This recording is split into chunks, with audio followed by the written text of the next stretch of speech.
Graça e paz, irmãos e irmãs. Amém? Você já passou por alguma situação aonde, diante de uma notícia, diante de alguma situação, diante de algum momento que você estava vivenciando, você já pensou, ou talvez já tenha dito, não há mais o que fazer. Está perdido, não tem mais o que fazer. E eu creio que em algum momento da nossa vida, em alguma situação, nós tenhamos dito isso. Talvez quando éramos mais jovens, talvez quando passamos por algum momento difícil. Mas em alguns momentos da nossa vida parece que as coisas não estão indo bem. Parece que tudo está se perdendo mesmo. As coisas parece que não estão funcionando. A engrenagem não está agindo corretamente, não está fazendo com que a máquina funcione. Você já passou por isso? Levanta a mão. Como dizia meu professor na faculdade de filosofia, se você é um ser humano, já passou por isso. Né? Se você é um ser humano, já passou por situações assim. Em algum momento nós vivenciamos situações assim. Nessa noite, eu quero compartilhar com vocês a história de uma família. De uma família que estava passando por um momento difícil, complicado. A história de um pai, a história de uma filha, a história que em algum momento pareceu que tudo estava perdido. E a história está narrada para nós lá em Marcos 5. Marcos 5, do verso 21 ao 23, e depois nós vamos ler do 35 ao 43. Então, se você está com a sua Bíblia aí, convido você que acompanhe a leitura, mesmo assentado, mas com toda a reverência e respeito à palavra de Deus. Marcos 5, de 21 a 23, 21 a 23, e depois Marcos 5, de 35 até o 43. A palavra de Deus nos diz assim: Tendo Jesus voltado no barco para o outro lado, afluiu para ele grande multidão, e ele estava junto do mar. Eis que se chegou a ele um dos principais da sinagoga, chamado Jairo, e vendo-o, prostrou-se a seus pés, e insistentemente lhe suplicou: Minha filhinha está à morte. Vem, impõe as mãos sobre ela, para que seja salva e viverá. E o verso 35 até o 43, que retoma essa história, diz: Falava ele ainda, quando chegaram alguns da casa do chefe da sinagoga, a quem disseram: Tua filha já morreu. Por que ainda incomodas o mestre? Mas Jesus, sem acudir tais palavras, disse ao chefe da sinagoga: Não temas, crê somente. Contudo, não permitiu que alguém o acompanhasse, senão Pedro e os irmãos Tiago e João. Chegando à casa do chefe da sinagoga, viu Jesus o alvoroço, os que choravam e os que pranteavam muito. Ao entrar, lhes disse: Por que estáis em alvoroço e chorais? A criança não está morta, mas dorme. E riram-se dele. Tendo ele, porém, mandado sair a todos, tomou o pai, a mãe da criança e os que vieram com ele, e entrou onde ela estava. Tomando-a pela mão, disse: Talita cumi, que quer dizer: Menina, eu te mando, levanta-te. Imediatamente a menina levantou e pôs-se a andar, pois tinha 12 anos. Então ficaram todos sobremaneira admirados. Mas Jesus ordenou-lhes expressamente que a ninguém o soubesse, e mandou que dessem de comer a menina. Amém, irmãos e irmãs? Que Deus abençoe a sua palavra e ela nos inspire nessa noite, irmãos e irmãs. Irmãos e irmãs, o capítulo 4 e 5 do Evangelho de Marcos contém 4 milagres. Nós temos o primeiro milagre, que é Jesus acalmando a tempestade, que os discípulos ficaram atônitos e disseram assim: quem é esse que até o mar e o vento lhe obedecem? Na sequência, Jesus liberta o endemoniado. No terceiro milagre, Jesus cura uma mulher com hemorragia. E o quarto milagre é esse, da ressurreição da filha de Jairo. Cada um desses milagres, irmãos e irmãs, vai fazendo com que a fama de Jesus, com que o conhecimento sobre Jesus, em torno de toda a região da Samaria, em toda a região de Tiro e Sidom, da Idumeia, da Galileia, do lado leste do Jordão, do lado da onde nós temos Cafarnaum, toda aquela região já tinha tomado conhecimento de quem era Jesus. E o texto que nós lemos aqui começa dizendo que ele, voltando do barco, afluiu para ele grande multidão. Muita gente buscando ser curada, muita gente buscando ser ensinada, muita gente buscando ser orientada. Muitos, como o pastor João nos disse na semana passada aqui, esperando que ele fosse o Messias, o resgatador, aquele que viesse trazer de novo a glória de Israel. E em meio a esses que vieram, em meio a esses tantos que estavam ali na volta de Jesus, um homem se aproxima do mestre e se coloca de joelhos, implorando ao mestre. E o texto é claro em dizer, porque fala 2 vezes, ele era o principal da sinagoga, ele era o chefe da sinagoga, ou seja, ele era alguém importante naquele meio social. Nós não precisamos ficar lembrando aqui, até porque na escola dominical a gente já deve ter visto isso. Amém? Jairo era alguém que dentro daquela cultura, dentro daquele grupo, era o responsável pela administração da sinagoga, responsável pela liturgia que acontecia dentro da sinagoga. Era alguém que tinha responsabilidade, alguém que com certeza era conhecido, alguém que com certeza sabia da fama de Jesus entre o povo, mas também da fama de Jesus entre os fariseus e os sacerdotes.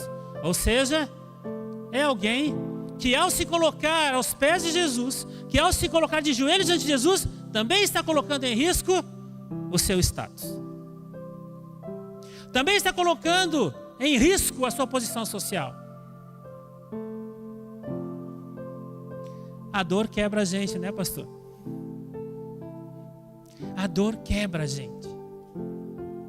A dor faz com que o orgulho, a arrogância, a prepotência, toda e qualquer coisa que a gente tenha, a dor vai quebrando a gente. E aqui não é qualquer dor. Aqui é a dor de um pai que está vendo que sua filha está à morte. E nessa hora, ele olha, conhecendo as histórias, conhecendo o que se diz, ele diz: eu preciso ir até Jesus. Ele crê na imposição de mãos, ele crê na cura. Ele diz assim: impõe as mãos sobre ela e ela será curada. Na mente dele não há dúvida sobre isso. Eu fui até a pessoa certa. Quando Jairo está lá, irmãos e irmãs, aos pés de Jesus, Jesus olha para ele e, pelo que o texto deixa claro, Jesus o acompanha. Na sequência do texto nós temos a cura da mulher com fluxo de sangue. Jesus para um tempo para atender aquela mulher, para um tempo para explicar o que aconteceu com aquela mulher e segue a caminhada. E quando eles estão caminhando, retomando a caminhada, o verso 35 diz para nós: falava ele ainda, quando chegaram alguns à casa do chefe da sinagoga, a quem disseram: tua filha já morreu. Por que ainda incomodas o mestre? Tua filha já morreu. Por que você está incomodando o mestre ainda? O verso 35 está dizendo o seguinte: tarde demais, Jairo. Não tem mais o que fazer, Jairo. Não há mais nada a fazer. O que tinha para ser feito já foi feito, Jairo. Agora tua filha está morta. Fica aí incomodando o mestre. Sempre que eu leio esse texto, na sequência, pastor João, o texto diz que Jesus olha para ele e diz assim, né? Não temas, crê somente. Sabe, eu penso em Jesus olhando para ele e dizendo assim, imagina, Alexandre, o pai acabou de receber uma notícia horrível. Ele olha e diz assim, você está comigo, rapaz. Eu estou com você. Não temas, Jairo, crê somente, vamos lá. Você não errou em confiar em mim, Jairo, vem. O que Jairo tinha acabado de ver mesmo, gente? Jairo tinha acabado de ver um milagre. Jairo tinha acabado de ver uma mulher ser curada depois de 12 anos, sendo afligida por uma doença. Sabe, irmãos e irmãs, nada está perdido quando a gente olha para trás e vê o quanto Deus já fez. Nada está perdido quando a gente é capaz de olhar e enxergar o tanto que Deus já fez na nossa vida. Quantos milagres Deus realizou, quantas promessas Deus já cumpriu. Nada está perdido. Quando a gente aprendeu a confiar em Deus lá atrás e está pronto para seguir em frente. E a primeira coisa que esse texto ensina para nós, a primeira lição que nós temos desse texto, é que nada está perdido quando você deixa que Jesus escolha os métodos para fazer o milagre. Nada está perdido quando você deixa Jesus fazer do jeito dele. Jairo não fez errado, foi até os pés de Jesus, se colocou, se prostrou, pediu, clamou. E ele disse, inclusive, impõe as mãos. Mas o texto diz para nós lá na frente que Jesus nem impôs as mãos, só disse assim, Talita cumi, menina, levanta. Sabe, nós às vezes queremos ajudar Deus. Você já tentou ajudar Deus? Já tentou ajudar Jesus? Você diz assim, né? Eu vou tentar ajudar o Senhor agora, eu vou dar um jeito aqui. Vai dar certo. Eu já fiz isso, só deu ruim na minha vida. Vou dar um jeito aqui, e eu sei que Deus vai abençoar. Deus vai abençoar, porque eu sei que é promessa dele para mim, mas não está sendo do jeito dele. Nada está perdido quando a gente aprende que tudo está nas mãos do Senhor. Nada está perdido quando a gente entende que os métodos são os métodos que o Senhor coloca para nós. Deus cura, Deus liberta, Deus se faz presente e os métodos são Ele que coloca para nós. Nós temos, sim, os nossos projetos, os nossos planos. Nós até às vezes podemos dizer que sabemos como deve ser, mas a grande verdade é que só vai acontecer direito se a gente colocar nas mãos do Senhor e deixar que Ele faça. Você lembra de Naamã? Quando Naamã vai até Eliseu, e ele está lá na porta da casa do profeta, e Eliseu manda Geazi, e diz assim, vai lá e diz para ele, que é para ele se banhar 7 vezes no Rio Jordão. O Naamã diz assim, como assim? Eu saio lá da minha terra, venho aqui, Abaná e Fafá são rios melhores e mais limpos que esse Rio Jordão. Ele nem sai na minha frente, não invoca o seu Deus. Quem ele pensa que é? Eu sou o general. E que bom que tem pessoas sensatas ao nosso lado de vez em quando, porque o texto diz que os filhos dele estavam assim, meu pai, se ele te pedisse fazer coisa mais difícil, não ia fazer, vai lá e faz o que ele disse para você fazer. Qual era o método que Naamã queria? Naamã já tinha idealizado. Naamã já sabia na cabeça dele, eu vou lá, vou me colocar, ele vai sair, vai invocar o Deus dele, vai cair um raio, ou ele vai passar alguma coisa em mim e vai ser do jeito que eu idealizei. Foi do jeito que Deus quis e por isso deu certo para ele. Foi ele tomar os banhos, no 7º banho, diz a palavra de Deus, que a pele dele estava como pele de criança. E ele volta para agradecer. Sabe, eu não sei quais são os métodos que você tem pensado para que o seu milagre aconteça. Agora, antes de pensar nos métodos que você deseja, do jeito que você quer, entenda, nada estará perdido se você deixar que o Senhor faça do jeito dele. Se você deixar que o Senhor te oriente, te guie, nada está perdido. Quando você deixa que o Senhor faça. Segunda coisa importante, nada está perdido quando você entende que o tempo de Deus é diferente do nosso tempo. Nós queremos, e quando nós queremos, nós não queremos para hoje, nós queremos que tivesse acontecido ontem, de preferência. Você já imaginou? Ele se ajoelhou, Jesus está caminhando com ele, de repente Jesus para da multidão, porque uma mulher o tocou e Jesus diz assim: alguém me tocou. Como assim alguém te tocou, mestre? A multidão te aperta e você diz: alguém me tocou?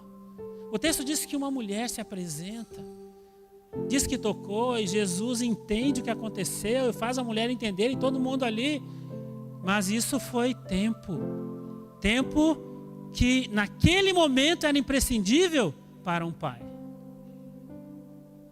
Porque na sequência desse texto, que os parentes de Jairo vêm e dizem assim: tua filha morreu.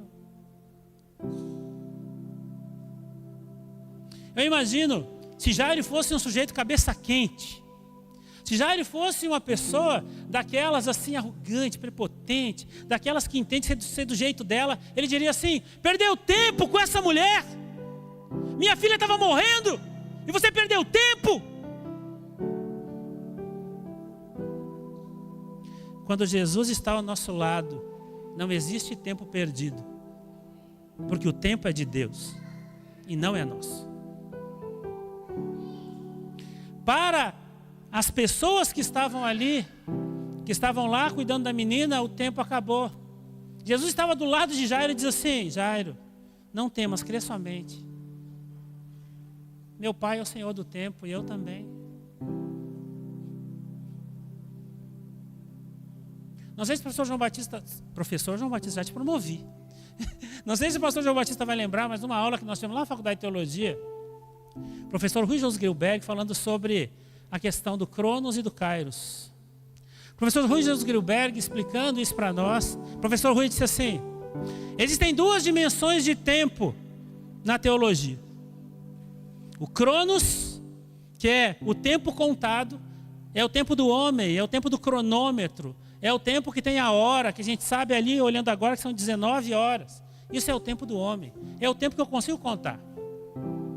E existe o Kairos, que é o tempo oportuno, que foi traduzido para nós e por nós como o tempo de Deus. E essas duas dimensões de tempo, o Cronos e o Kairos, elas não andam simultâneas. O tempo do homem está correndo aqui, o tempo de Deus está correndo aqui. Mas chega um momento, chega uma hora em que o tempo, o nosso tempo, entrelaça com o tempo de Deus. E quando o nosso tempo entrelaça com o tempo de Deus, o milagre acontece. É o tempo kairótico, é o momento kairótico que a gente vive. É aquele momento onde a graça veio, o milagre aconteceu. É o tempo onde Deus se manifestou. Nada está perdido quando você entende: o tempo é do Senhor. Não está demorando. É que não está ainda no tempo de Deus, está no seu tempo. E o seu tempo é tempo corrido. O seu tempo, você quer as coisas para hoje, para ontem. Mas o tempo de Deus é: calma, eu sei o tempo certo. Eu sei. Às vezes eu oro e digo assim: Senhor, entrelaça o teu tempo no meu. Entrelaça o teu tempo no meu, Deus. Como é bom pensar em quantas vezes o tempo de Deus se entrelaçou no meu tempo. Já aconteceu com vocês? Quando o nosso tempo entrelaça com o tempo de Deus. Como é gostoso viver isso. Como é gostoso saber que existem coisas que eu quero e que eu desejo e que vão acontecer, mas é melhor que elas aconteçam no tempo de Deus. E que bom que Jairo tinha essa clareza. Que bom que Jairo confiava no Senhor, a ponto de receber uma notícia ruim e dizer: eu estou caminhando com o Senhor, não vou desesperar. Terceira coisa importante, meu irmão e minha irmã. Nada está perdido quando você entende que Jesus fará tudo para nós não desistirmos. Jesus fará tudo para nós não desistirmos. Sabe, quando aquele homem está caminhando ao lado de Jesus e recebe aquela notícia, naquele momento ele teria tudo para desistir. Mas como ele crê no Senhor, como ele caminha com o Senhor, como ele entende que o Senhor está com ele, ele confia a ponto de continuar. A palavra de Jesus para ele foi: Jairo, crê somente. Você está andando comigo, então crê somente, Jairo. Eu sei que é difícil crer quando nós estamos enfrentando momentos difíceis. Não sei se o pastor João vai lembrar, no último ano, na faculdade de teologia, eu fiquei um tempo fora porque a minha mãe estava doente, lembra? E foi bem perto da formatura. E eu tive que viajar para o sul, minha mãe teve que operar. Ela tirou parte do intestino por causa de um câncer. E está bem, graças a Deus, isso já é passado, quase 30 anos vão aí. E é claro, né? Novo, recebe aquela notícia, sua mãe vai ser operada. E é um câncer. E foi uma notícia que me pegou em cheio. E eu lembro que eu liguei para o doutor Luiz Alberto, lá em Santa Maria. Ele é oncologista, chefe da oncologia lá no hospital, lá em Santa Maria. E ele foi meu professor de escola dominical, ele é metodista. Ele foi meu professor no tempo de juvenis. E aí eu liguei para o doutor Luiz Alberto, porque ele estava cuidando da minha mãe. E eu liguei para ele e disse assim: doutor, como é que tá? E não sei o que, preocupado, e pergunta. E aí ele disse duas coisas para mim. Naquele momento ele disse assim: Ronald, nós estamos fazendo o melhor aqui. O melhor. Tenho duas coisas para te perguntar. Uma, você acredita no que você prega? Porque você já deve ter pregado sobre cura. Está na hora de você acreditar. Sabe aquele tapa, né? De pelica assim. Aí eu olhei e disse assim: Ele falou assim: Ronald, sua mãe está precisando que você venha para cá. Mas venha com a certeza de que Deus está fazendo. Venha com a certeza de que Deus está fazendo. E nessas horas, em momentos assim, é que Deus nos dá palavra, que Deus nos dá orientação, que Deus nos dá caminho para a gente poder continuar. A palavra para Jairo naquele momento foi: não creia, crê somente. A palavra para mim, vinda de um amigo, foi: você precisa acreditar, você precisa confiar. Nada está perdido quando a gente confia, igreja, amém? Nada está perdido. Nada está perdido quando a gente olha e crê num Deus que abriu o mar, crê num Deus que derrubou as muralhas, crê num Deus que deu água no deserto, crê num Deus que deu liberdade ao seu povo. Quando a gente olha para essas histórias da Bíblia e entende que elas não são história da carochinha, para nós elas são verdade. E se elas são verdade, assim como Deus fez no passado, continuará fazendo no presente. É isso que nos faz poder continuar, perseverar e não desistir. Nada está perdido, meu irmão e minha irmã, quando entendemos que Jesus anda conosco e andamos com quem anda com Ele também. Sabe, o texto diz para nós que Jesus chegou naquela casa. E haviam ali as carpideiras que estavam chorando. Tinha gente chorando naquela casa. Jesus vê aquele alvoroço e diz assim: por que estão chorando? A menina apenas dorme. E o texto diz: e riram-se dele. Tem uma tradução que diz: e zombaram dele. E naquele momento, Jesus manda todo mundo sair. Ficam os pais, Pedro, Tiago e João ao lado dele. Sabe, pastor Wagner, hoje pela manhã, disse para nós que é importante saber com quem a gente anda. É isso, pastor Wagner? É importante saber com quem a gente anda. Existem 2 provérbios alemães que eu gosto muito, né? Quando eu li, eu gravei. Um diz assim, né? De tanto dormir com os cães, acordou com as pulgas. De tanto andar com os mancos, acabou mancando. Nunca mais esqueci desse provérbio. Com quem você tem andado? Na casa de Jairo, tinha gente que já tinha decidido e decretado a morte. Na casa de Jairo, tinha gente agorando aquele momento, rindo do mestre. Com quem você tem andado? As pessoas que você tem andado creem no milagre? As pessoas que você tem andado são aquelas pessoas dispostas a crer no que diz a palavra? São pessoas que não vão zombar dos milagres de Deus na sua vida? Com quem você tem andado? Com quem você tem compartilhado a palavra? Com quem você tem compartilhado os milagres que Deus tem feito na sua vida? Com quem você tem compartilhado a graça de Deus? Com quem você tem compartilhado?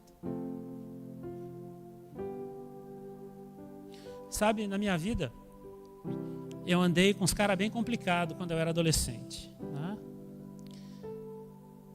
Alguns se endireitaram, outros não, né? Mas uma coisa que essa galera que eu andava fazia era sempre zombar. Zombar um do outro, tirar sarro um do outro. Zombar das coisas de Deus.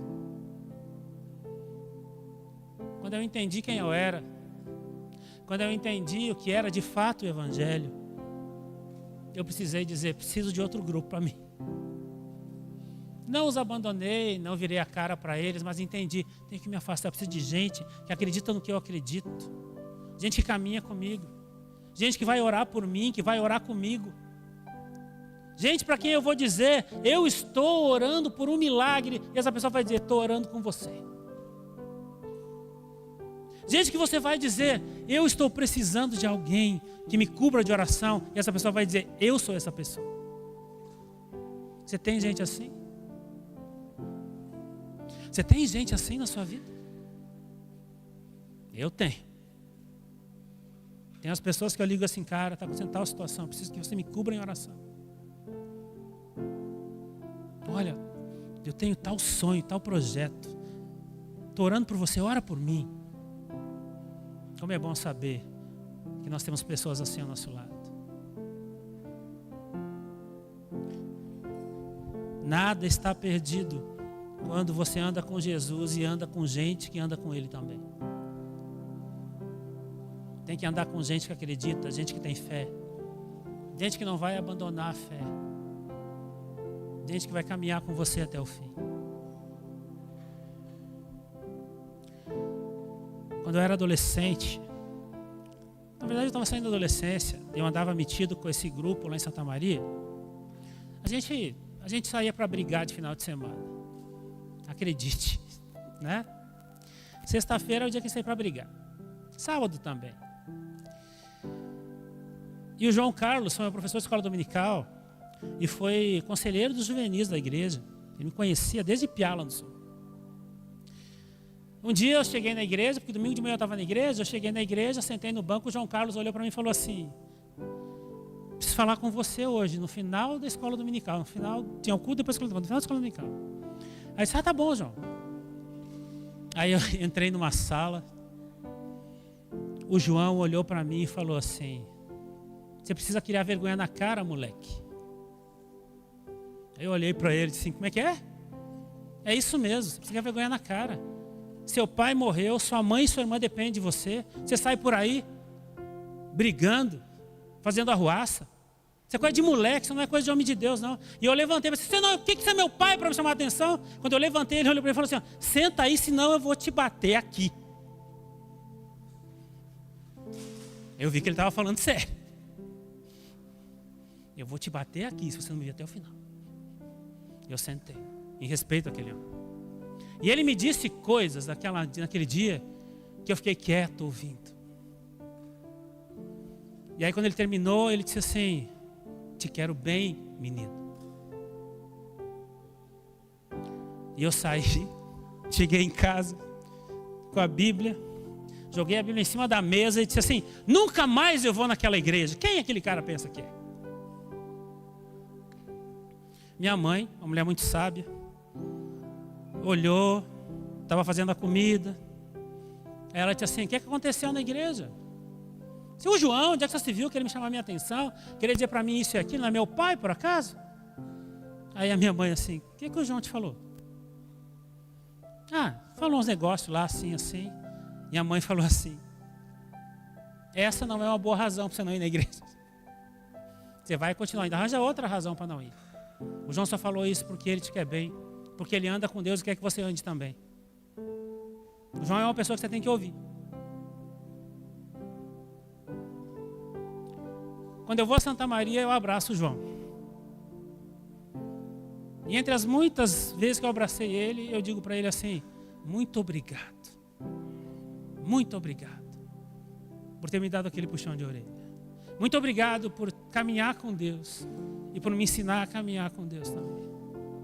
O João é um dos que eu ligo de vez em quando para dizer: cara, preciso que você ore por mim. Você precisa andar com quem anda com Jesus. Pessoas capazes de caminhar com você, orar por você, chamar a sua atenção, puxar a sua orelha e dizer: eu faço isso porque amo você. Como é bom ter gente assim ao nosso lado. Nada está perdido quando você caminha com o Senhor e quando você caminha com pessoas que caminham com o Senhor também. Nada está perdido, meu irmão e minha irmã, quando você entende que não existem impossíveis para Deus. David Hume, um cético, disse certa vez, quando questionado sobre o milagre, que era milagre, David Hume disse: milagre é aquilo que a lógica e a razão não explicam. É um filósofo falando. O que é um milagre? Milagre é aquilo que a lógica e a razão não explicam, não tem como explicar o milagre. Como é que você explica um mundo, um universo criado a partir do nada? Como é que você explica esse mundo, esse universo todo criado a partir do nada? Nós cremos que o Senhor criou todas essas coisas, porque para Ele nada é impossível. Para nós há impossíveis, para nós há barreiras, para nós há finitude, mas para Deus não há impossíveis. E é por isso que quando se fala de milagre, os milagres estão nesse nível do nada é impossível para Deus. Nada. E como é bom quando a gente caminha com esse Deus que já fez o impossível na nossa vida. Esse Deus que já fez o impossível na sua vida. Esse Deus que você já ouviu testemunhos de pessoas que você conhece e confia, que não tinham mais nada a fazer, que para elas tudo estava perdido, mas veio a resposta. Porque para Deus nada é impossível. Para aquelas pessoas tudo estava acabado. Para aquelas pessoas, essa menina estava morta. Para Jesus, ela apenas dormia. Para Jesus bastou entrar no quarto, estender a mão e dizer: Talita come, menina, levanta. Você crê nesse Deus? Eu acho que não, hein? Você crê nesse Deus? Amém. Porque é esse Deus que a gente prega nessa igreja. É esse Deus que a Bíblia fala. É esse Deus que fez e continua fazendo. É esse Deus que ali diz que é ontem, hoje e é o mesmo e será para sempre. É desse Deus que a gente fala. Então, quando as nossas lutas estão árduas, é preciso acreditar nesse Deus. Sabe, quando eu olho para Jairo, já finalizando, eu vejo que Jairo enfrentou alguns obstáculos para que ele pudesse ter o milagre, para que ele pudesse receber a resposta, para que ele pudesse saber que não havia impossíveis. 7 obstáculos que ele enfrentou, 7 obstáculos que ele teve que passar, e que talvez nós também tenhamos que passar, para entender que nada está perdido, e que o milagre é para nós também. O primeiro é entender que ele venceu o obstáculo do poder e da tradição. Como eu disse, Jairo era, naquele contexto, uma pessoa importante, um líder. Você já pensou o que foi para ele entender que ele ia ter que se ajoelhar diante de Jesus? Como ele ia responder diante das outras autoridades judaicas ali? Como ele ia responder diante do povo judeu? Mas para ele não importava. O que importava era o milagre. O que importava era saber que a sua filha estaria bem. O que importava era receber aquilo que ele almejava. Porque ele entendia que nada estava perdido. Não se deixe trair pela tradição. Aprenda a confiar em Deus e aprenda que há novidades em Deus. Uma outra coisa, ele teve que vencer o medo de perder a posição. Afinal de contas, ali tinha muitos judeus também. Ele podia ser visto não só pelas autoridades. Ele precisou vencer a multidão que era grande e chegar até Jesus. Ele precisou vencer a dúvida e a incredulidade depois da notícia que ele teve. Ele precisou vencer a batalha contra as emoções. Porque eu olho para esse texto e penso no momento que ele recebe a notícia. Mas ele venceu aquele momento. Isso fez com que ele se erguesse acima da vergonha e de tudo mais. Eu quero fazer uma pergunta para você nessa noite, meu irmão e minha irmã. O que está perdido para você?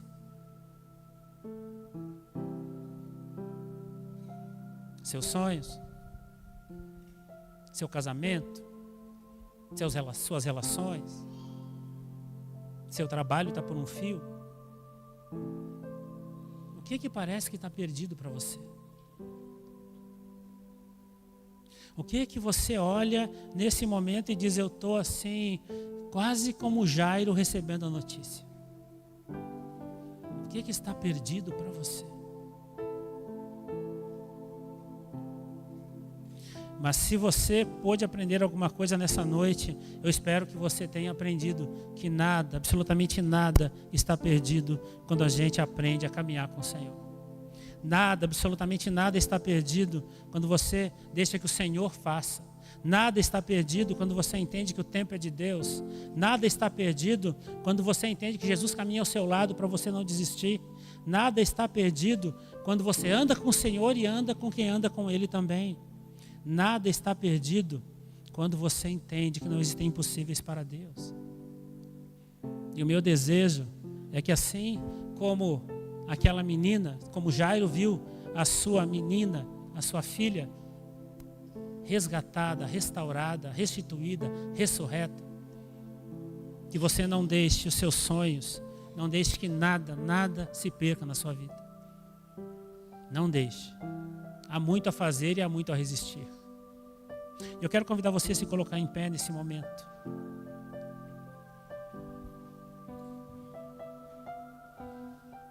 Quero convidar você a colocar a mão no seu coração. E ao colocar a mão no seu coração, eu quero que você pense naquilo que você está olhando agora e está vendo que talvez tenha se perdido ou esteja se perdendo. Quem sabe sua fé esteja abalada. Quem sabe seja uma questão de perdão. Quem sabe seja alguma questão material. O que está se perdendo e o que está te abalando? Coloque diante de Deus isso. Nós vamos orar ao Senhor. Senhor nosso Deus, nós queremos nessa noite colocar diante de Ti, Senhor, cada uma dessas coisas que em nós parece que estão se perdendo. Que em nós parece, Senhor, que não há mais o que fazer. Porque nessa noite, Senhor, à luz da Tua palavra, à luz, Senhor, do que nós ouvimos, nós queremos, Senhor, fazer como o Teu servo Jairo fez no passado. Queremos, Senhor, colocar toda a nossa confiança em Ti. Sabendo, Senhor, que se para nós há impossíveis, para Ti não há impossíveis, Senhor. Nada, nenhuma barreira, nenhum obstáculo se colocam diante da Tua palavra, diante dos Teus decretos. Nessa noite, Senhor, nós colocamos diante de Ti toda e qualquer situação que está tirando a nossa paz. Tirando, Senhor, aquele momento que nós poderíamos ter de alegria ao lado da nossa família, ao lado dos nossos queridos. Colocamos diante de Ti, Senhor, isso que às vezes faz com que nós entendamos que está perdido. Mas nessa noite, nós colocamos diante do Teu altar isso, dizendo, nada está perdido, nada se perdeu, e nada se perderá, porque Tu, Senhor, caminha ao nosso lado.